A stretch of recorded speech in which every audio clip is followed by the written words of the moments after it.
Sir, Thampi ഒരു വല്ലാത്ത പ്രകൃതക്കാരനാണ്. അതുകൊണ്ട് സാർ അയാളോട് സൂക്ഷിച്ച് സംസാരിക്കണം. ഇല്ലെങ്കിൽ അയാൾ സാറിനെ ഉപദ്രവിച്ചെന്നിരിക്കും. എന്നെ ഉപദ്രവിക്കണം? അസലായി. എന്താ തമ്പി, ഇവൻ പറയുന്നത് ശരിയാണോ? എന്താ ശരിയാണെങ്കിൽ നീ തിന്നോ? മര്യാദയ്ക്ക് സംസാരിക്കണം. ഞാനും കുറെ നാടകക്കാരൊക്കെ കണ്ടിട്ടുള്ളതാ. എന്റെ സ്വഭാവം മാറും.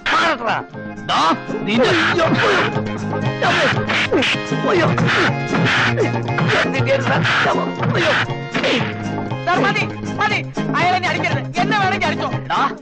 എന്നെ അല്ല, എന്റെ കുപ്പായത്തിനാണോ മാനി? ശ്രമിക്കണം സാർ. ഒറിജിനൽ പോലീസ് മനസ്സിലായില്ലേ? ഒരു ചന്തുമേനോൻ വിളിച്ചിരുന്നോ? ഇതേപോലെ പല ചന്തുമേനോനും വിളിക്കും. വരണം സാർ. എന്താ വേല ഇതവിടെ? ഒന്നുമില്ല ചേച്ചി, ഞാനിവിടെ പട്ടിക്കുട്ടിയെ കളിക്കേന്. അയ്യോ എന്നെ കണ്ട ഒരു മോഹൻലാൽ സ്റ്റൈൽ ഉണ്ടല്ലേ? മോഹൻലാൽ ഉണങ്ങിയ പോലെ ഉണ്ട്. ചെത്തിന്റെ വേഷം കണ്ടില്ലേ? സൂയപ്പെടണ്ടാധിപതിയല്ലേ അവൻ. ചെത്തെന്ന് പറഞ്ഞാൽ മോശമാണെന്ന് വിചാരിച്ചു. ചെത്തി തന്നെ നടക്കുമെന്ന് കഴിഞ്ഞാൽ അന്തിക്കളെടുക്കാൻ സമയമായി. അവൻ അവരുടെ പുറത്തൊഴിൽ പറഞ്ഞില്ല.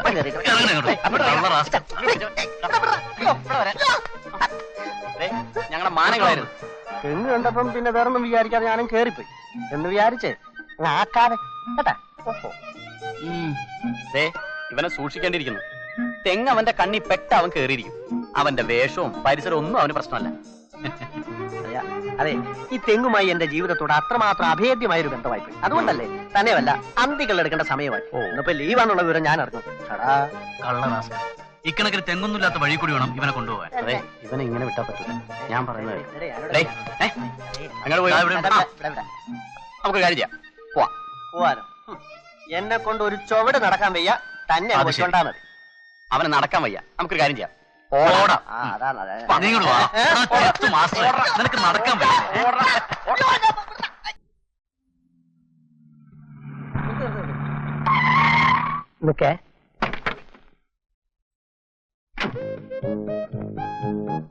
നല്ല ആളാണ്. ഞാൻ തന്നെ എവിടൊക്കെ തിരക്കി. എന്തിന്? തല്ലിക്കാനോ? കണ്ട് അതും പറഞ്ഞ് മനുഷ്യനെ വിഷമിപ്പിക്കാതെ. ഞാനതെല്ലാം മറന്നു. ഇനിയെങ്കിലും നമുക്ക് സുഹൃത്തുക്കളായി കഴിഞ്ഞൂടെ? ഞാനെന്നും റെഡിയാ. ഞാന് എന്റെ ഇവിടുത്തെ ബിസിനസ് ഒക്കെ നിർത്തി ഇന്നത്തെ ഫ്ലൈറ്റ് അമേരിക്കക്ക് പോവാണ്. ഇനി ജീവിതത്തിൽ നമ്മൾ ഒരിക്കലും തമ്മിൽ കണ്ടെന്ന് വരില്ല. നിനക്ക് വേണ്ട 10,000 റുപ്യ ഞാൻ തരാം. നീ എന്റെ കൂടെ എയർപോർട്ടിലേക്ക് പോര്. അവിടുന്ന് തരാം. അല്ലേ വേണ്ട, തീരെ സമയമില്ല. നീ ബാബുജി നഗറിന്റെ മുമ്പിൽ എന്താ മതി. ഞാൻ എന്റെ പ്രൈവറ്റ് സെക്രട്ടറി കയ്യിൽ പൈസ കൊടുത്തേക്കാം. നിനക്ക് ആള് തരും. പിന്നെ ഞാൻ തിരികെ നടക്കണ്ടല്ലോ. അത് മതി. പിന്നെ ഒരു കാര്യം. എന്താ സാർ? പ്രൈവറ്റ് സെക്രട്ടറി എന്നെ കണ്ടിട്ടില്ലല്ലോ. നിങ്ങൾ തമ്മിൽ എങ്ങനെ തിരിച്ചറിയും? സാറില്ല, അതിനൊരു കോഡ് ഭാഷയുണ്ട്. അതെന്താ സാർ? അതായത് അവൻ വന്ന് ചെമ്മീൻ എന്ന് പറഞ്ഞാ നീ ഉടനെ ഐസ്ക്രീം എന്ന് പറയണം. അവൻ വന്ന് ഉറച്ച വരണം വേണോ എന്ന് ചോദിച്ചാൽ കയ്പുള്ള നെല്ലിക്ക മതി എന്ന് നീ പറയണം. അപ്പൊ അവിടെ ഒരു തിരിച്ചറിയാലോ. മനസ്സിലാവും. അത്രയാണ് കോഡ്. പിന്നെ അത്രേ ഉള്ളൂ. ഉടനെ അവരോട് 10,000 രൂപ വാങ്ങും ചെയ്യാം. ഈ ഉപകാരം ഞാനൊരിക്കലും അല്ലാതെ ഞാൻ നല്ലൊരു യാത്ര പോകുമ്പോ ഇങ്ങനെ കരഞ്ഞുകൊണ്ടാ ചിരിച്ചുകൊണ്ട് യാത്ര അയക്കല്ലേ വേണ്ടേ? May your soul rest in pieces. Thank you very much. അപ്പം ബാബുജി നഗർ ഓക്കെ, ഞാൻ വാങ്ങിച്ചോളാം. Thank you sir.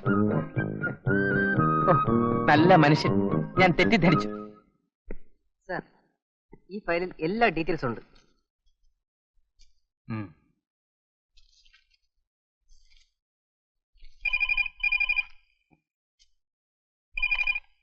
Yes, customs department. Sir, ഇന്ന് വൈകുന്നേരം 4 മണിക്ക് ബാബുജി നഗറിന് മുമ്പിലെത്തിയാൽ വലിയൊരു കള്ളക്കടത്തുകാരനെ പിടിക്കാം. വാട്ട്? അതെ സാർ, അവൻ വലിയ കള്ളക്കടത്തുകാരനാ. സ്മഗ്ലർ അഴകപ്പൻ. നിങ്ങളാരാ? ഞാനൊരു അഭ്യുദയകാംക്ഷി. സാറിന് സംശയം ഉണ്ടെങ്കിൽ സാറ് തന്നെ നേരിട്ട് എന്ന് ഞാൻ പറഞ്ഞ കോഡൊന്ന് ചോദിച്ചു നോക്കണം. അപ്പൊ അവന്റെ മറുപടി കേൾക്കുമ്പോ സാർ തന്നെ ബോധ്യാവും. സാർ, ചെമ്മീൻ എന്ന് പറയുമ്പോ ഐസ്ക്രീം എന്നും ഉറച്ച ഭരണം വേണമെന്ന് ചോദിക്കുമ്പോ കൈപ്പുള്ള നെല്ലിക്കാന്നും പറയും. ഇതാണ് കോഡ്. ഓഹോ, they are coming now.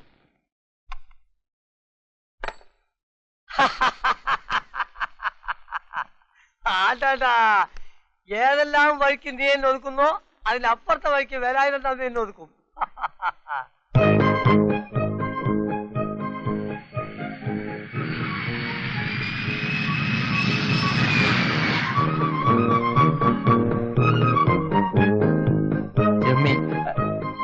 Ice cream. ഉറപ്പുള്ള ഭരണം വേണം. കൈപ്പ് കയ്പുള്ള നെല്ലിക്ക മതി.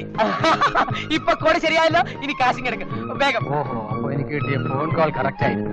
ഫോൺ കോളോ? സ്മഗ്ലർ അഴകപ്പ. സ്മഗ്ലറോ? ഞാനോ? ഞാനാണ് customs officer D'Souza. You are under arrest. ഓ, അത് ശരി. ഇനി പറ, ആർക്ക് വേണ്ടിയാണ് ഈ സ്മഗ്ലിംഗ് നടത്തുന്നത്? സാർ, ചോദിച്ചു കേട്ടില്ലേ? സാർ, ഞങ്ങളുടെ ബോസ് ആരാണെന്ന്, ഞങ്ങളുടെ കൊള്ളസംഘ തലവൻ ആരാണെന്ന് ഞാൻ സാറിനോട് പറയാം. പക്ഷേ ഒരു വാക്ക് തരണം, അയാളെ ഉപദ്രവിക്കരുത്. അയാൾ വെറും പാവമാണ് സാർ. പറ. വേലായുധൻ തമ്പി.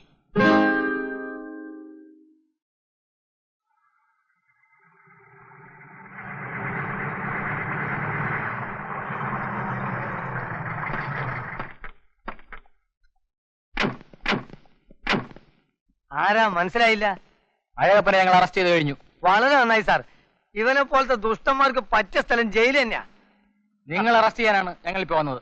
എന്നെ സാർ, ബോസ് എന്നോട് ക്ഷമിക്കണം. നമ്മുടെ കൊള്ളസംഘത്തിന്റെ എല്ലാ രഹസ്യങ്ങളും ഞാൻ ഈ കസ്റ്റംസ് ഓഫീസേഴ്സിന്റെ അടുത്ത് പറഞ്ഞു. ദൈവമേ, ബോസ് ഇവിടെ ഒളിപ്പിച്ചു വെച്ചിരിക്കുന്നില്ല 1000 കിലോ സ്വർണം. അത് റെഡി ചെയ്തുകൊണ്ട് പോകാനാണ് അവർ വന്നിരിക്കുന്നത്. മര്യാദയ്ക്ക് അതിന് കാണിച്ചു കൊടുക്കണം, ഇല്ലെങ്കിൽ അവർ ഇടിക്കും. ഇല്ലേ സാർ? എടാ സാർ, ഏത് സ്വർണ്ണം എന്ത് സ്വർണ്ണം എനിക്കൊന്നും അറിയില്ല സാർ. അതിനെയും വേണ്ട, എവിടെയാ ഒളിപ്പിച്ചു വെച്ചത്? സത്യം പറ. സത്യമായിട്ട് സാർ എനിക്കൊന്നും അറിയില്ല സാർ. അയ്യോ, ഒന്ന് പറഞ്ഞു കൊടുക്ക് പ്ലീസ്. എവിടെ സ്വർണ്ണം? സാറിനെ ഒന്ന് രക്ഷിക്കണം, അതിന് കയ്യോ. പറയിക്കാൻ എനിക്കറിയാം. ജോൺസൺ നടക്ക്. അയ്യോ, കേരള വണ്ടി. മെല്ലെ ഞാൻ കയറിക്കോളാം. അയ്യോ അയ്യോ അയ്യോ, എനിക്കോ ദൈവമേ, സാറ് മർമ്മത്തിരിക്കലും സാർ. അയ്യോ ചമ്മേ, ചമ്മേ, അയ്യോ അയ്യോ അയ്യോ ചമ്മേ, അയ്യോ പാവം സാർ. അയ്യോ അയ്യോ അയ്യോ. സാർ, ഇവൻ കള്ളക്കടത്താരനൊന്നല്ല സാർ, പാവാണ്. ഞാനാണ് സാറെ കള്ള ഫോൺ ചെയ്തത്. എന്നോട് ക്ഷമിക്കണം സാറേ. ഞാൻ പറഞ്ഞില്ലേ സാർ, ഇതാണ് കഥ. ശരിയാണ് സാർ. ഓക്കെ, നിങ്ങൾ സ്മഗ്ലർ അല്ലായിരിക്കാം, പക്ഷെ കസ്റ്റംസിന് തെറ്റായ ഇൻഫർമേഷൻ തന്നതിന്റെ പേരിൽ നിങ്ങളെ ചാർജ് ചെയ്യും. വേണ്ട സാർ, ഒരു തവണത്തേക്ക് ക്ഷമിക്കണം. മേലാൽ ഇയാൾ ഇങ്ങനെ ചെയ്യില്ലെന്ന് ഞാൻ ഗ്യാരണ്ടി ചെയ്യാം sir. Okay, don't repeat this. Sorry for the inconvenience sir. It's all right. എങ്ങനെയുണ്ട് വേലായുധൻ തമ്പി? ഞാൻ ആത്മാർത്ഥമായിട്ട് പറയാ, ഇനി നമ്മൾ തമ്മിൽ പരസ്പരം പാരവപ്പൊന്നും വേണ്ട. നമുക്ക് നല്ല നിലയിൽ പോകാം. ഈ റഷ്യ അമേരിക്കൻ പോലെ ഏറ്റുമുട്ട രണ്ടു കൂട്ടരും വിവരം അറിയും. കറക്റ്റ് ആണ്.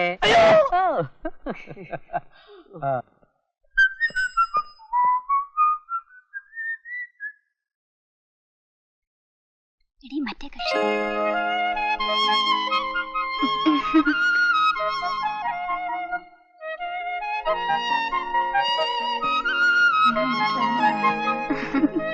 ഹലോ, സുന്ദരിയാണോ? I love U.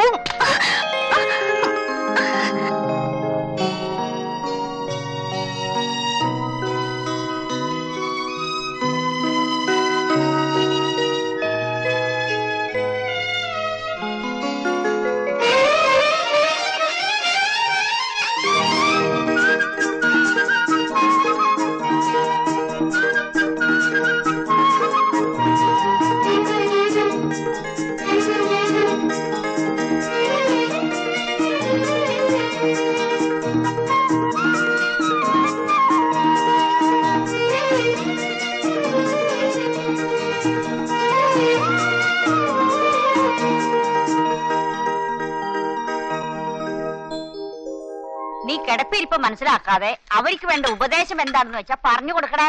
അതിനാണ് ഞങ്ങൾ ആണുങ്ങൾ ഇവിടെ തല പോകാൻ ആലോചിച്ചോണ്ടിരിക്കണേ. ചേച്ചി വെറുതെ വേണ്ടാത്ത ഇടപെട്ട് പ്രഷർ കയറ്റണ്ട. എങ്ങനെയാണ് എനിക്ക് പ്രഷർ വരാതിരിക്കുക ഇങ്ങനെയുള്ള കാര്യങ്ങൾ കേൾക്കുമ്പോ? ഞാൻ ആലോചിച്ചിട്ട് ഒരൊറ്റ വഴിയെ കാണുന്നുള്ളൂ. എന്താ അത്? എന്താണ് ആ വഴിയെന്ന് ചോദിച്ചാ അത് അമ്മാവൻ തന്നെ ആലോചിച്ച് പറയട്ടെ. എന്ന് പറഞ്ഞാൽ എന്റെ അഭിപ്രായത്തിൽ നമ്മൾ ഈ കാര്യത്തെ കുറിച്ച് തല പോകാൻ ആലോചിക്കാതെ ഇക്കാര്യം കോശിച്ചായനോടും കുഞ്ഞു മുഹമ്മദിനോടും കൂടി ആലോചിക്കുന്നതല്ലേ ബുദ്ധി. ബുദ്ധി? നീ ഇങ്ങനെ ഓരോ മണ്ടത്തരങ്ങൾ പറഞ്ഞ് അവസാനം ഇരുട്ടടി കിട്ടുമ്പോ വിവരം മനസ്സിലാവും. ഇരുട്ടടി കിട്ടിയാലും വിരോധമില്ല, വിവരം അറിയാലോ. വിവരം അറിയാനൊന്നുമില്ല, ഇരുട്ടടിക്ക് ഇരുട്ടടി തന്നെ പോംവഴി. എന്തായാലും ഞാൻ പറഞ്ഞതുപോലെ മാണിക്യത്തിനെയും മാളഭട്ടിനെയും ആ രണ്ട് ചെകുത്തന്മാരായ കാര്യസ്ഥന്മാരെയും നിങ്ങൾ പ്രത്യേകം സൂക്ഷിക്കണം. ചേട്ടനെ നോക്കേണ്ട കടമ നമ്മുടേതാണ്.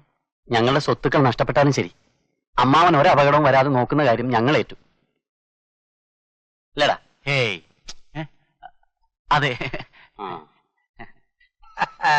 കോഴിശ്ശേരി തറവാട്ടിൽ അവനൊന്ന് കേറി നോക്കട്ടെ, അപ്പൊ കാണാൻ എന്റെ കയ്യിന്റെ ബലം. എടാ വീമ്പിളക്കാതെ കാര്യം എന്താണെന്ന് വെച്ചാ ചെയ്യ്. ഈ കുട്ടിയുടെ കാര്യം ആലോചിക്കുമ്പോഴാണ് എനിക്ക് മനസ്സിന് വിഷമം. അതെ അതെ, എനിക്കും അതാണ് വിഷമം. നമുക്ക് റെസ്റ്റോറന്റിൽ നിന്ന് സംസാരിക്കാതെ വീട്ടിൽ പോയിരുന്ന് ആലോചിക്കാം, അല്ലേ? അയ്യടാ, ഗൗരിയുടെ കാര്യം പറഞ്ഞപ്പോ അവന്റെ ഒരു ശുഷ്കാന്തി.